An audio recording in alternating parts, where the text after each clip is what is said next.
Pemirsa, pemilu akan berlangsung dalam beberapa bulan lagi dan tentunya setiap tim pemenangan ini memiliki strategi untuk memenangkan para pasangan dan juga jagoan-jagoan mereka. Termasuk diantaranya pemirsa, pada malam hari ini kita akan membahas bagaimana kemudian pasangan capres dan juga cawapres dan juga partai pengusung, partai koalisi pengusung ini memiliki strategi dan juga peta kekuatan untuk memenangkan pilpres. Khususnya untuk hari ini pemirsa, kita akan membahas wilayah yang menjadi domain kunci dalam Pilpres 2024 yaitu wilayah Provinsi Jawa Timur. Kita akan kembali berbincang bersama pengamat politik yaitu Mas Nyarwi Ahmad. Mas Nyarwi, selamat malam. Malam. Oke, sebelumnya ya kita mau bahas dulu wilayah Jawa Timur ini kan banyak sekali yang mengatakan adalah domain atau lumbung suara yang menjadi kunci. Sebenarnya seperti apa sih karakteristik atau kenapa ini bisa menjadi wilayah kunci, Mas? Yang pertama ya, kalau kita lihat ya di data BPS maupun juga saya lihat juga sama ya di beberapa data yang lain.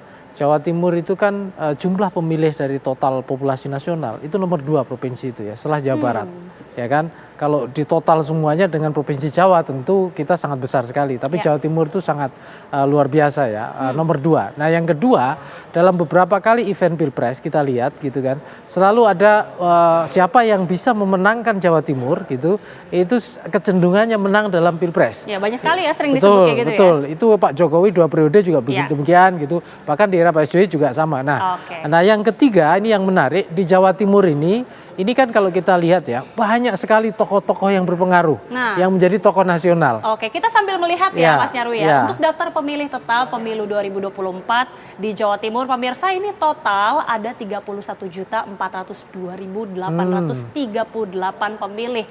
Terdiri dari pemilih laki-laki sejumlah 15.495.556 dan juga untuk pemilih perempuan sejumlah 15.907.282 pemilih. Artinya ini memang betul ya dikatakan Mas Nyarwi, sangat besar sekali dengan total TPS 120.666 TPS. Angka yang fantastis sekali ya Mas ya? Iya. Tapi tadi saya lihat pemilih perempuannya lebih banyak sedikit. Betul. Nah ini juga menjadi, apakah menjadi salah satu strategi juga ya? Karena kalau kita lihat kan sebenarnya, nah ini dia kita hadirkan pemirsa. Suara dari Partai Koalisi Pengusung Capres, ini khususnya untuk pemilu legislatif 2019 di wilayah Jawa Timur. Kita hadirkan terlebih dahulu yang pertama dari Prabowo Gibran yang di tengah terlebih dahulu ini diusung oleh 9 partai politik, 4 merupakan partai parlemen dan 3 partai peserta pemilu 2019, 2 partai baru peserta pemilu 2024 sehingga total suara ini sejumlah 37,07%. Selanjutnya juga untuk Anies Muhaimin diusung oleh 4 partai politik, 3 partai parlemen, 1 partai baru peserta pemilu 2024 dengan total suara sejumlah 33,03%. Dan juga selanjutnya pemirsa kita hadirkan untuk Ganjar Mahfud ini diusung 4 partai politik, 2 partai parlemen, 2 partai non-parlemen. Nah kita hadirkan terlebih dahulu ini dari perolehan Anies Baswedan dan Muhaimin Iskandar dengan total suara pemirsa 7.251.560 suara. Tadi kita sudah jabarkan, nah ini dia. Dari angka-angka partai-partai pengusung, mulai dari Partai Nasdem sejumlah 9,71%, Partai Kebangkitan Bangsa atau PKB 19,41% dan juga PKS 3,91% dan juga Partai Umat yang ini merupakan partai yang akan berkontestasi juga. Ya, partai baru. Ya, betul. Nah, kembali lagi kita hadirkan pemirsa, ini untuk pasangan nomor 2, Prabowo Subianto dan juga Gibran Rakabuming Raka. Total suara tadi sudah disebutkan 37,07% atau setara dengan 8.218.690 total suara. Nah, kemudian juga untuk partai pengusung seperti yang sudah disajikan pemirsa, Gerindra 11,05%, Golkar 10,02%, PAN 5,4% dan juga Partai Demokrat 8,23%. Selanjutnya kita hadirkan pasangan capres dan juga cawapres nomor urut 3 yaitu Ganjar Pranowo dan juga Mahfud MD. Kita hadirkan bersama-sama. Tadi seperti sudah disebutkan untuk total suara ini sejumlah 28,16% sehingga dikonversi yaitu 6.236.548 suara. Untuk partai pengusung PDIP setara dengan 19,41%. P3 5,38% dan juga Perindo 2,2% dan Hanura 1,17%. Ini kan artinya Mas Nyarwi tidak terlalu jauh-jauh beda ya. Tadi ada 33%, 30% dan juga 28% untuk masing-masing Pak Anies, Pak Prabowo dan juga Pak Ganjar. Ini berarti betul-betul menjadi medan pertempuran sekali Jawa Timur ini. Iya, kalau kita lihat di data sebaran ini kan beda dengan kalau kita lihat di data nasional. Di mana kalau di data nasional jumlah partai atau suara maupun kursi pendukung Prabowo Gibran itu sangat besar.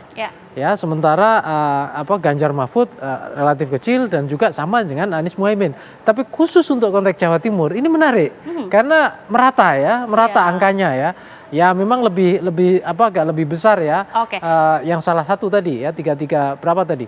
Nah, tetapi kalau kita lihat karena overall merata maka persaingannya itu menjadi kompetitif sebenarnya. Nah, persaingannya menjadi kompetitif, yang menjadi pertanyaan adalah karakteristik dari pemilih di Jawa Timur ini seperti apa? Banyak yang mengatakan pemilih Jawa Timur erat sekali kaitannya dengan Nahdlatul Ulama. Kalau kita lihat kan tim-tim pemenangan ini baik dari kubu Pak Anies, kemudian Pak Prabowo dan juga Pak Ganjar masing-masing punya figur-figur tokoh Jawa Timur.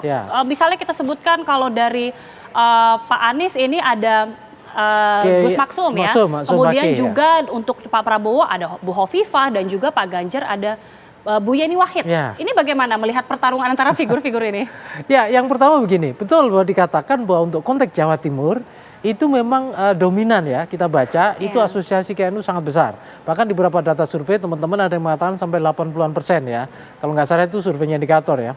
Nah, kemudian mungkin selain di sana ya asosiasi dengan NU, tingkat keaktifan itu juga sangat tinggi. Belum lagi, ini yang ketiga ya, banyak tokoh-tokoh di Jawa Timur termasuk tokoh NU, itu juga tokoh nasional. Yang ini seperti saya kira betul nama-nama yang tadi disebut dan itu punya jaringan.